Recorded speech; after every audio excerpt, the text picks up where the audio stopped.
मेरा डॉक्टर अशोक कुमार नागर का आपको सादर प्रणाम। इससे पहले वीडियो में मैंने आपको हठ योग और तंत्र योग साधना के बारे में विस्तार से बताया था। तंत्र योग भी हठ योग की ही एक शाखा है और नाथ संप्रदाय में इन दोनों शाखाओं का संगम है, अर्थात नाथ पंथ के जो योगी हैं वो हठ योग और तंत्र योग दोनों की ही साधना करते हैं। हठ योग और तंत्र योग की जो पराकाष्ठा है योगियों की, यानी जो उनकी अंतिम सीमा है, वो है मूलाधार चक्र में स्थित परम शक्ति कुंडालिनी को जागृत अवस्था में लाकर और 6 चक्रों का भेदन करते हुए उसको सहस्त्रार चक्र में ले जाकर उस पराशक्ति का परम शिव से मिलन कराना, यही हठ योगियों की और तंत्र योगियों की पराकाष्ठा है। हठ योग में और तंत्र योग में योगी लोग इसको मोक्ष साधना बोलते हैं। इसको प्राप्त करने के बाद योगी लोग धारणा और समाधि में तल्लीन हो जाते हैं। अब प्रश्न उठता है कि कुंडलिनी जागरण हम कैसे करते हैं, इसके क्या साधन है। तो हठ योग में जो आसन है और प्राणायाम है, वही कुंडलिनी जागरण के प्रमुख साधन हैं।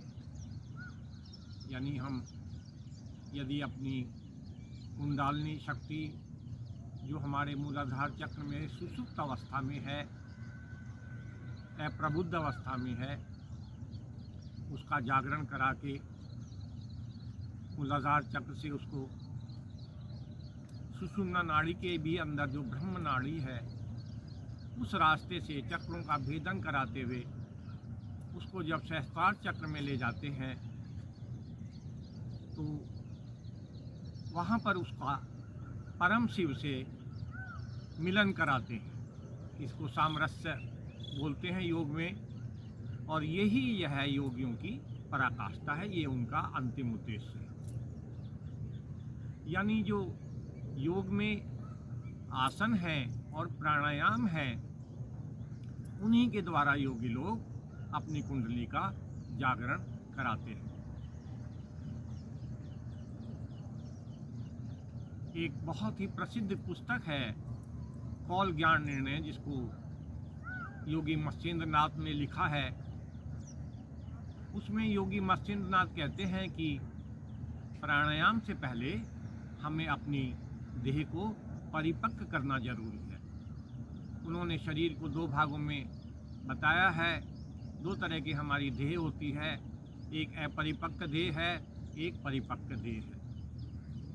परिपक्व देह वो है जो चेतन है, जिसमें किसी प्रकार का दुख नहीं है, जिसमें जो नाना प्रकार की हमारी विकृतियां हैं, काम क्रोध लोभ मोह, इनसे हमारा शरीर विमुक्त है, जिसमें अहंकार नहीं है, जिसमें कोई रोग नहीं है।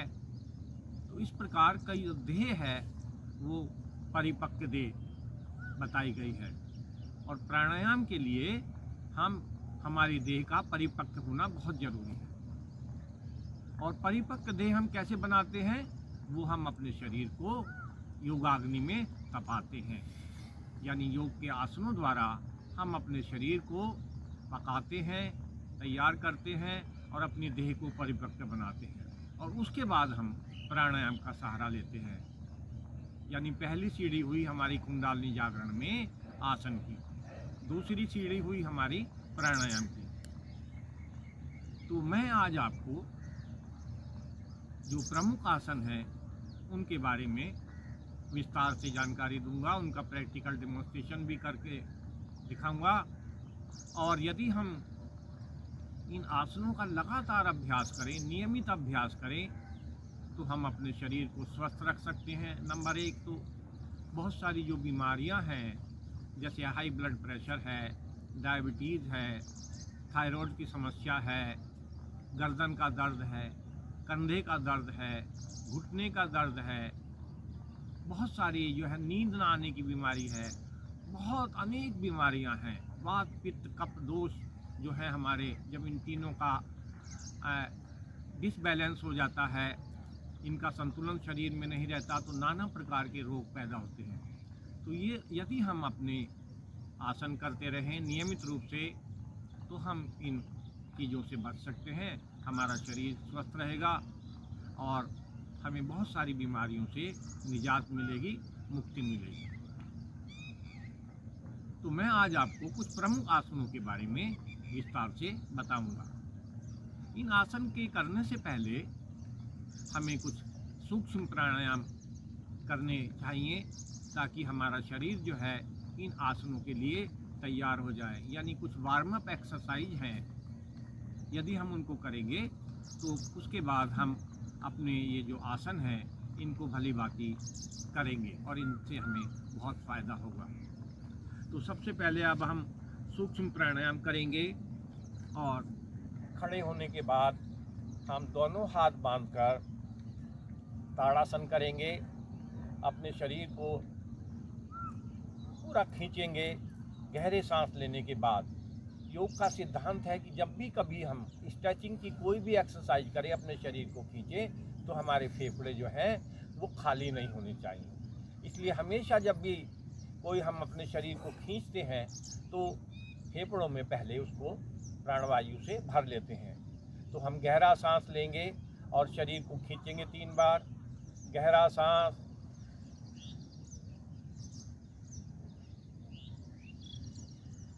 वापस, फिर गहरा सांस,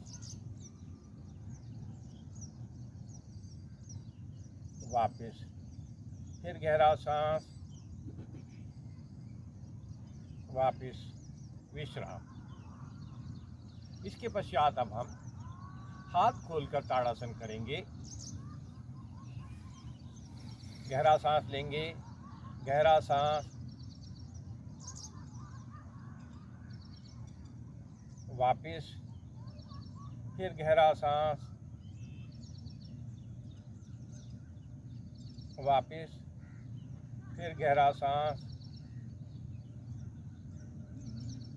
वापस, विश्राम। इसके पश्चात अब हम हाथ बांधकर तिर्यक आसन का अभ्यास करेंगे। गहरे सांस के साथ शरीर को दाएं बाएं ले जाएंगे।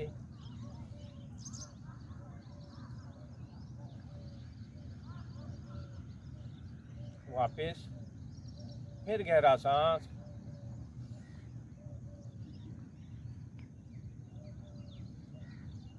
वापस, फिर गहरा सांस,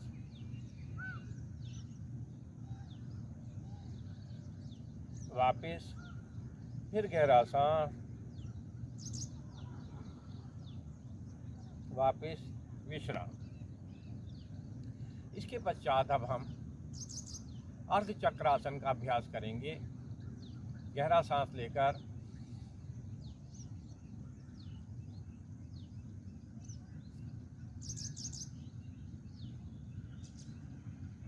वापस, फिर गहरा सांस,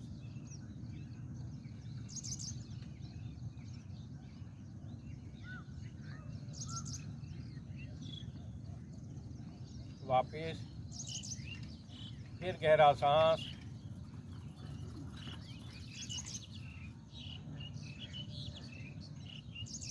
वापस, विश्राम। इसके पश्चात हम इसका उपासन करेंगे। दोनों हाथ ऊपर ले जाकर गहरे सांस लेने के बाद अपने दोनों हाथों को दोनों पैरों से मिलाएंगे। दोनों हाथ ऊपर, गहरा सांस,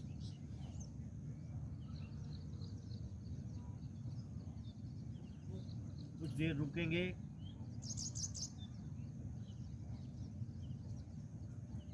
फिर वापस, फिर गहरा सांस लेंगे।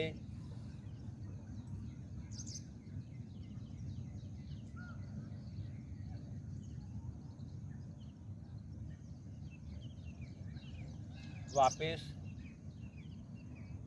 फिर गहरा सांस।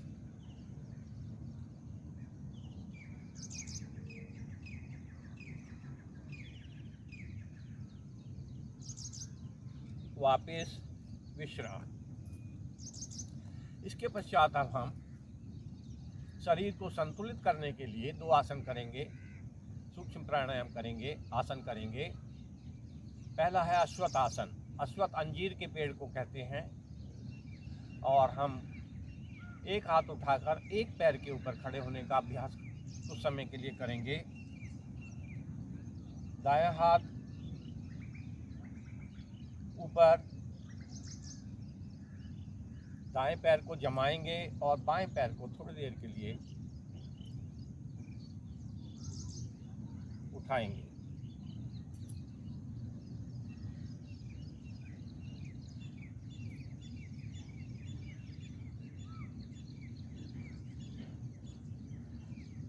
अश्वत्थ आसन।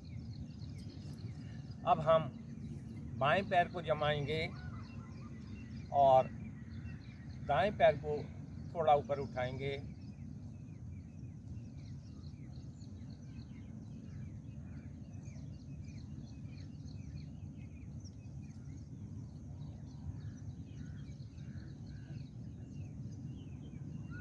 अश्वत्थ आसन। इसके पश्चात अब हम अपने शरीर को संतुलित करेंगे।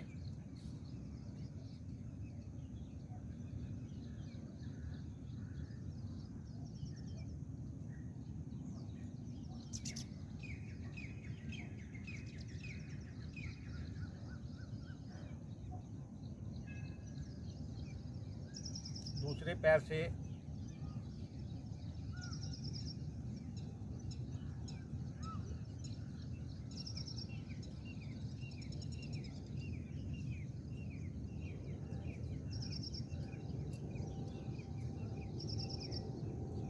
वापस। अब हम अपने हाथों को दोनों डायरेक्शन में घुमाएंगे।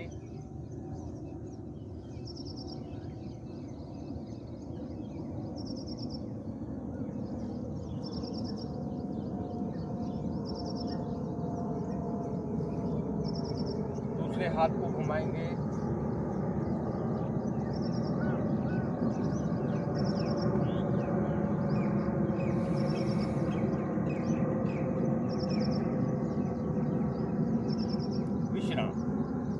इसके पश्चात अब हम अपने मुख्य जो आसन हैं उनका अभ्यास करेंगे।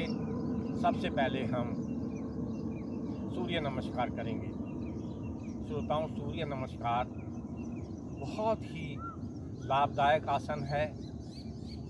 इससे जिन व्यक्तियों के शरीर में थोड़ा मोटापा होता है वो मोटापा घट जाता है।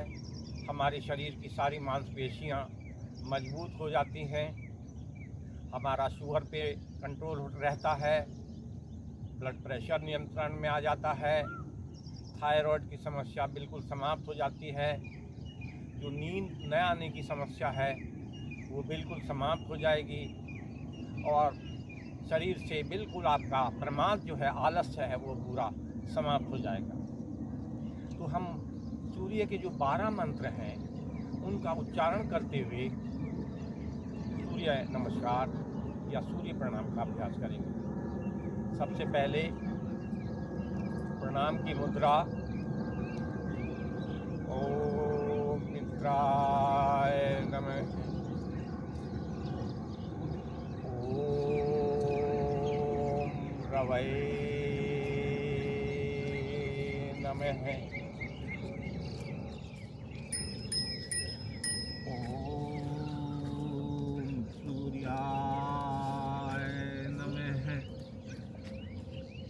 के लिए रुकेंगे।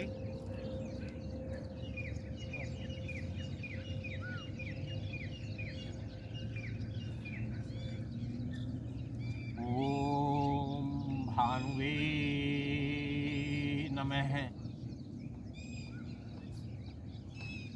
पर्वतासन। ओम खगाय नमः। फिर रुकेंगे कुछ देर के लिए।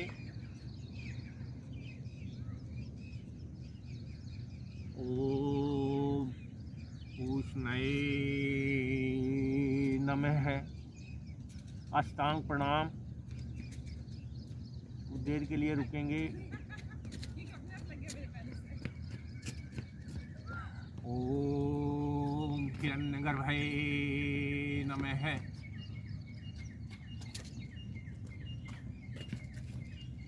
ओम मरीचये नमः।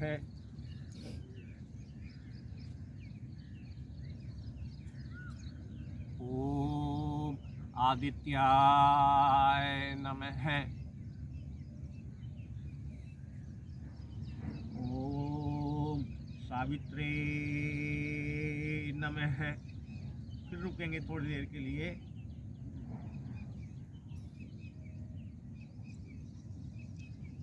ओम अर्काय नमः। ओम भास्कराय नमः। तो ये 12 मंत्रों के साथ हमने सूर्य नमस्कार का अभ्यास किया। इसे आप 2 से लेकर 5 बार तक रोजाना कर सकते हैं, तो इससे आपको बहुत लाभ होगा। इसके पश्चात अब हम शवासन की मुद्रा में लेट जाएंगे। दोनों हथेलियां आसमान की ओर।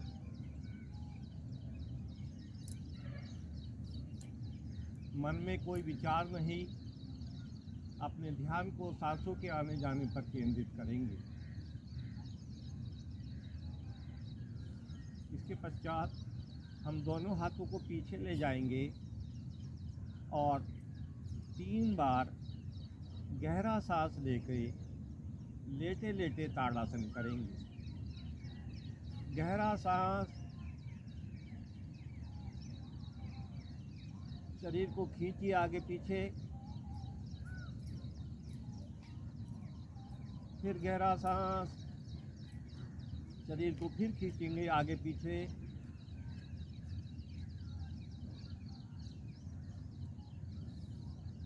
फिर गहरा सांस, फिर शरीर को आगे पीछे खींचिए।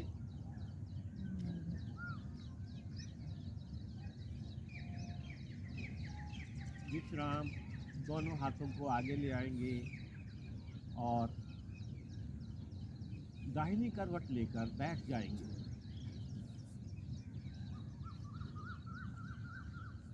इसके पश्चात अब हम गोरक्ष आसन का अभ्यास करेंगे।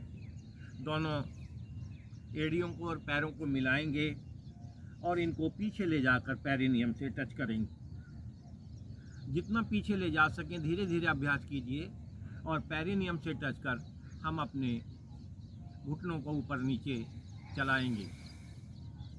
तो नाथ संप्रदाय के जो बहुत बड़े योगी हुए हैं और जो एक तरह से कहना चाहिए नाथ संप्रदाय के प्रवर्तक हैं, गुरु गोरखनाथ, उनके नाम के ऊपर ये आसन है गोरक्ष आसन।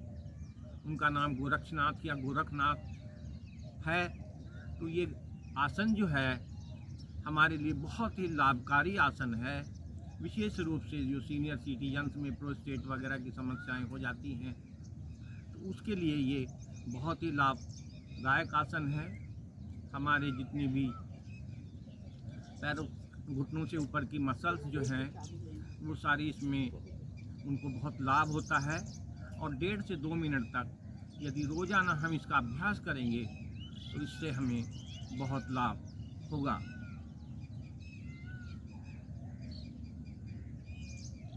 गोरक्ष आसन के पश्चात हम जानुशीर आसन का अभ्यास करेंगे। जानु का मतलब है घुटना, यानी हम अपने माथे को घुटनों से लगाएंगे।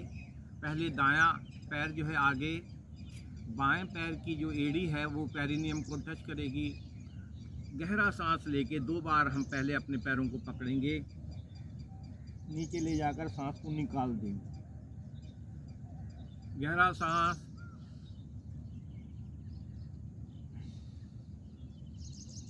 और तीसरी बार हम अपने माथे को घुटनों से लगाएंगे। गहरा सांस।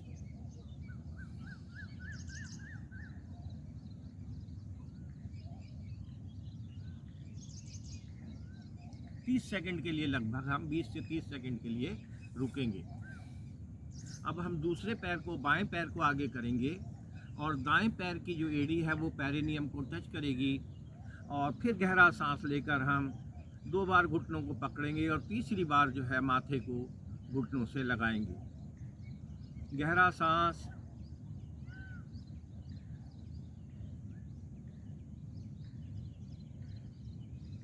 फिर गहरा सांस।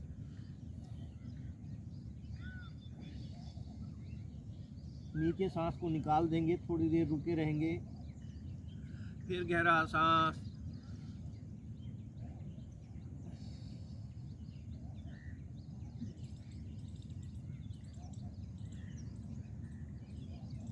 अनुशीर आसन से हमारी सभी मांसपेशियों में खिंचाव आता है, वे मजबूत होती हैं और पेट के लिए और किडनी के लिए, लीवर के लिए, सभी के लिए ये बहुत ही महत्वपूर्ण आसन है।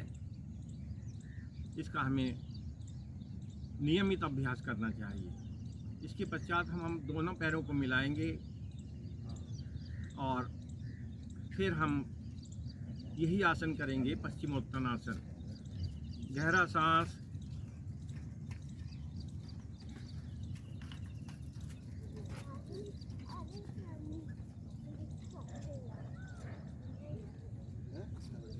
फिर गहरा सांस लेंगे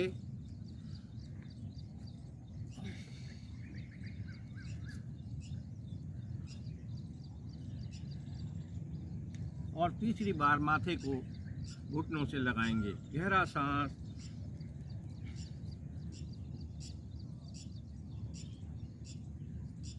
विश्राम। दोनों पैरों को फैलाएंगे और इसके पश्चात अब हम अपनी गर्दन की एक्सरसाइज करेंगे। गर्दन को पहले आगे पीछे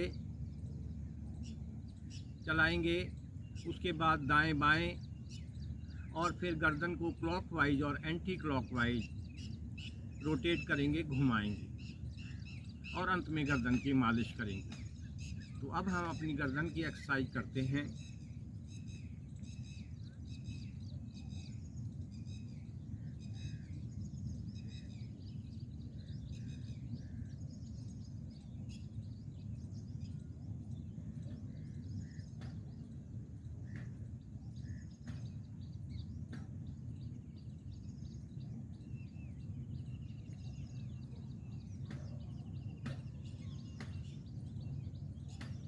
दाएं बाएं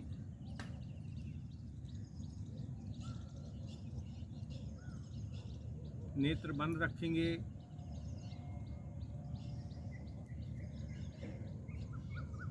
और गर्दन को क्लॉकवाइज और एंटी क्लॉकवाइज घुमाएंगे।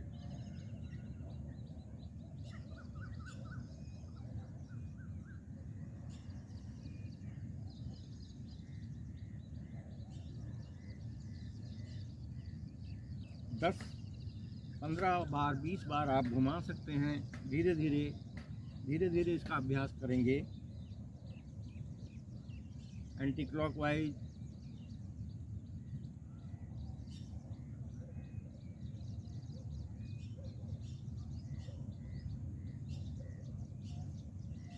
और अंत में हम गर्दन की अच्छी प्रकार मालिश करेंगे। ये बहुत छोटी सी एक्सरसाइज है लेकिन इसके बड़े दूरगामी परिणाम हैं। यदि आप निरंतर लगातार इस को करते रहेंगे, गर्दन की एक्सरसाइज करते रहेंगे, तो कभी भी आपकी गर्दन में किसी भी प्रकार का कोई दर्द वगैरह या समस्या नहीं रहेगी। इसके पश्चात अब हम दोनों पैरों को फैलाकर कटी चक्रासन का अभ्यास करेंगे।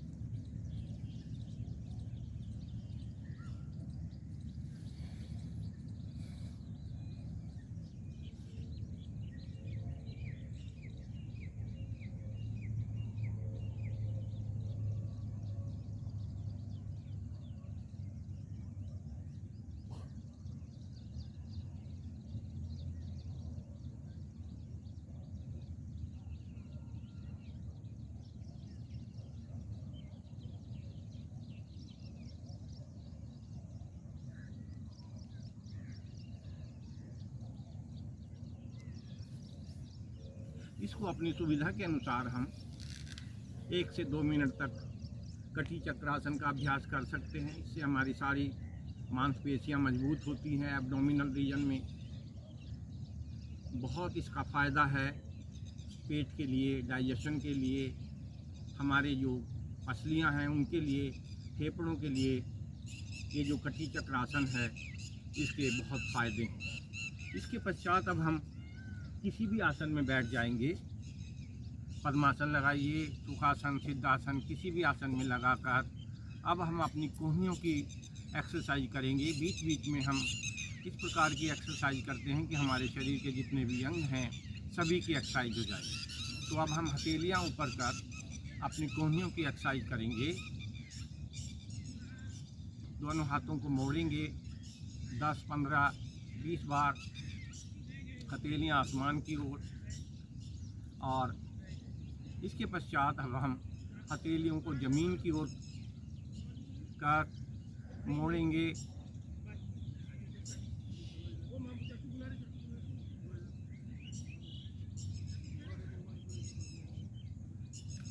विश्राम। इसके पश्चात हम अपनी दोनों मुट्ठियाँ बंद करके कलाइयों को रोटेट करेंगे और मुट्ठियों को दोनों डायरेक्शन में आगे और पीछे घुमाएंगे। वो कौन सा हो गया है? देख सामने का है। विश्राम। इसके पश्चात अब हम दोनों हाथों को आगे ले जाएंगे और अपनी उंगलियों की एक्सरसाइज करेंगे। तो ये छोटी छोटी जो एक्सरसाइज हैं ये हमारे लिए बहुत लाभदायक हैं। हम लगातार निरंतर रोज़ाना जो है इन एक्सरसाइजों को करेंगे तो हमारा शरीर स्वस्थ रहेगा। नाना प्रकार के जो रोग हैं उनसे हम बचे रहेंगे। विश्राम। कंधे हमारे शरीर के बहुत महत्वपूर्ण अंग हैं। कंधों में नाना प्रकार की समस्याएं पैदा हो जाती हैं। विशेष रूप से सीनियर सिटीजन्स में कंधे जाम हो जाते हैं, कंधों में दर्द रहने लगता है। तो यदि हम ये कंधों की एक्सरसाइज लगातार करते रहेंगे, नियमित इनका अभ्यास करेंगे तो कंधों में किसी भी प्रकार की कोई भी समस्या पैदा नहीं होगी। तो हम कंधों की एक्सरसाइज करेंगे। कंधों को पहले आगे पीछे, आगे की डायरेक्शन में, फिर पीछे की डायरेक्शन में घुमाएंगे। जितनी भी आपको सुविधा हो 10 बार, 15 बार, 20 बार आप ये कंधों को आगे की डायरेक्शन में घुमाइए।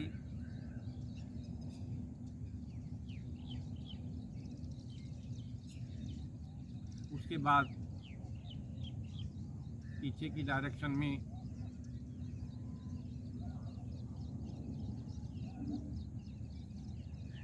और दोनों कोहनियों को मिलाएंगे। 10, 15, 20 बार आप कोहनियों को मिलाइए, जितनी भी आपको कन्वीनियंस हो, सुविधा हो, और धीरे धीरे इनका अभ्यास कीजिए। तो ये कंधों की एक्सरसाइज यदि हम लगातार नियमित रूप से करेंगे तो हमें कंधों की किसी भी प्रकार की कोई परेशानी का सामना नहीं करना पड़ेगा। अब हम अपने आसन को खोल लेंगे और दोनों पैर आगे कर पैरों की उंगलियों की एक्सरसाइज करेंगे। अच्छी तरह आगे पीछे उंगलियों की एक्सरसाइज कीजिए। और इसके पश्चात जो हम आसन करेंगे वो है कोणासन। ये जो हमारी पिंडलियां हैं, सॉफ्ट पोर्शन जो है ये, इसमें कभी कभी नस के ऊपर नस चढ़ जाती है और बहुत ही पेन होता है, बहुत दर्द होता है, असहनीय पेन होता है। हम यदि कुछ देर पैदल चलते हैं तो पिंडलियों में दर्द होने लगता है। तो यदि ये आसन, हम कोणासन का निरंतर अभ्यास करेंगे तो पिंडलियों में किसी भी प्रकार की कोई भी समस्या आपको पैदा नहीं होगी। आपकी पिंडलियाँ बहुत मजबूत रहेंगी और ये जो नसों पे नस चढ़ने की बीमारी है या पिंडलियों में दर्द की समस्या है, इससे आपको मुक्ति मिलेगी। ये आपके पिंडलियों में कभी भी दर्द नहीं होगा। तो अब हम कोणासन का अभ्यास करेंगे।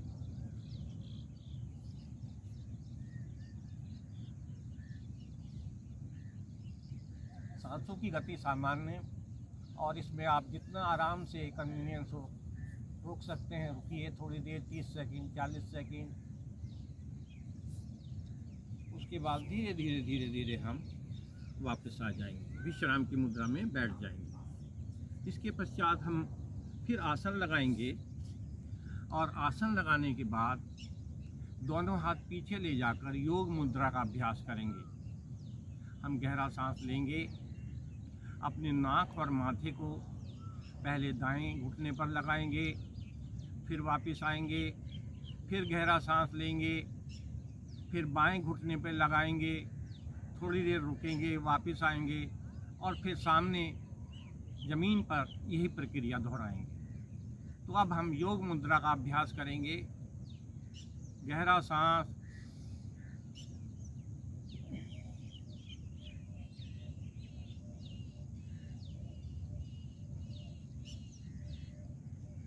नीचे जाने पर हम सांस को निकाल देंगे, रेचक करेंगे और कुछ देर रुके रहेंगे। फिर गहरा सांस लेंगे,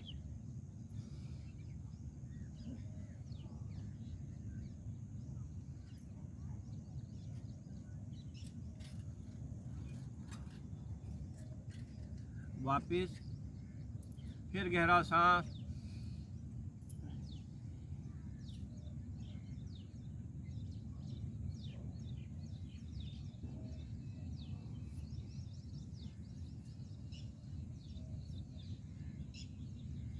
वापस।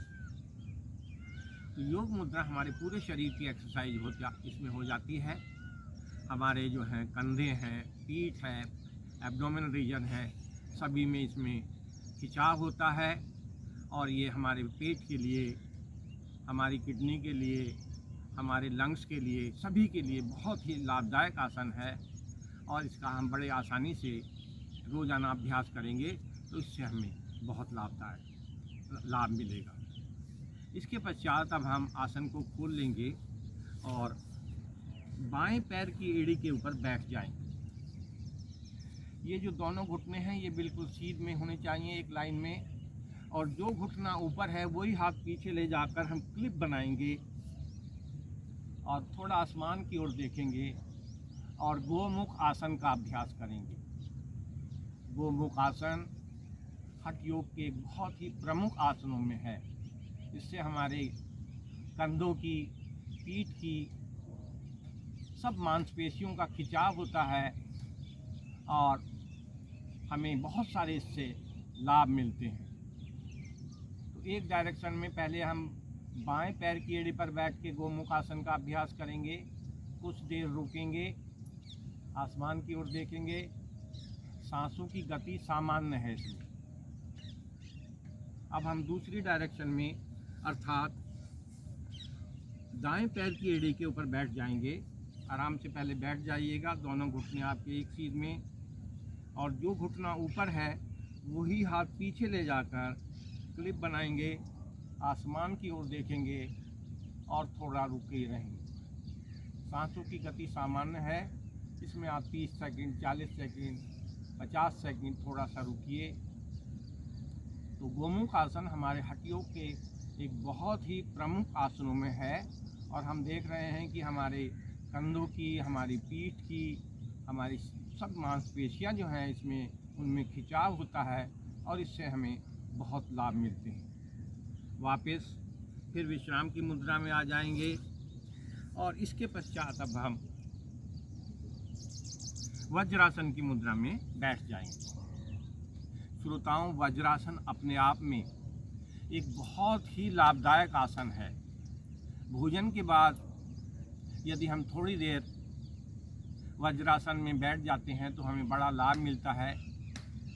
हमारी जो प्राण और अपान वायु हैं उनमें बैलेंस स्थापित होता है और गैस की समस्या से हमें निजात मिलती है।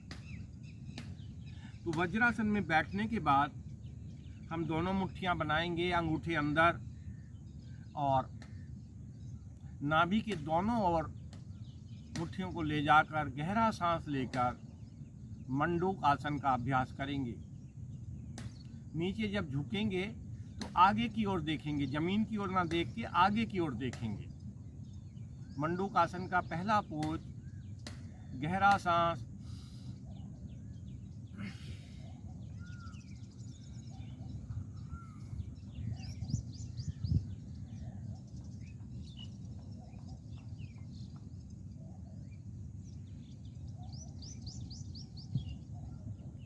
वापस। फिर दोनों हाथों से कप बनाएंगे और फिर नाभि के ऊपर हम अपने ये हाथों को रखकर, कपों को रखकर फिर गहरा सांस लेंगे, बहुत गहरा सांस, और फिर मंडूक आसन के दूसरे पोज का अभ्यास करेंगे। गहरा सांस,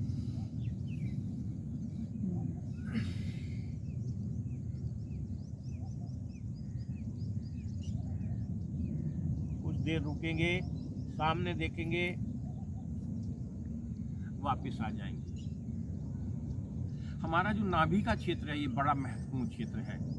इसी के पीछे मणिपुर चक्र स्थित है, जिसका तत्व है अग्नि तत्व है। तो जब हम मंडूक आसन करते हैं और यही जो हमारा क्षेत्र है, जो समान वायु है, जो हमारे पाचन में हमारी मदद करती है, जठराग्नि को प्रज्वलित करती है, तो उसका क्षेत्र भी ये नाभि क्षेत्र है।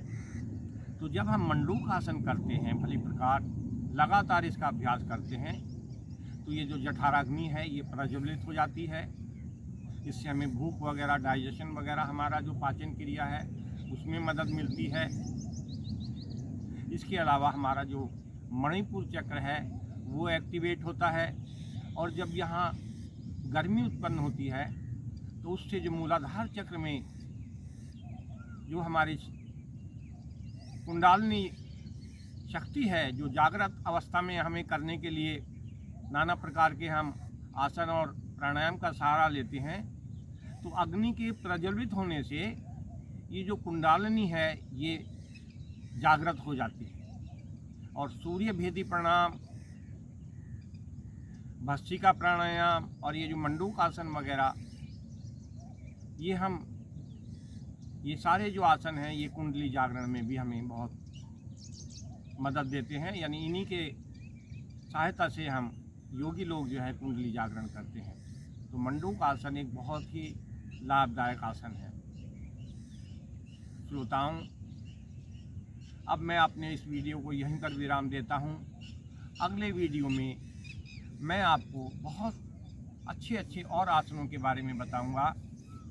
लेकिन मेरी आपसे नम्र निवेदन है कि आप लोग यदि इन आसनों का नियमित अभ्यास करेंगे, लगातार अभ्यास करेंगे, तो निश्चित रूप से आपको फ़ायदा होगा, आपका शरीर स्वस्थ रहेगा।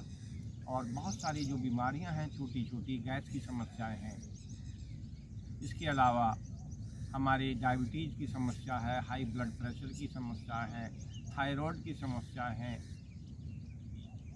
शुगर वगैरह, ये जितनी भी बीमारियां हैं, इनसे हमको निजात मिलेगी, इनसे मुक्ति मिलेगी और हमारा शरीर स्वस्थ रहेगा। धन्यवाद।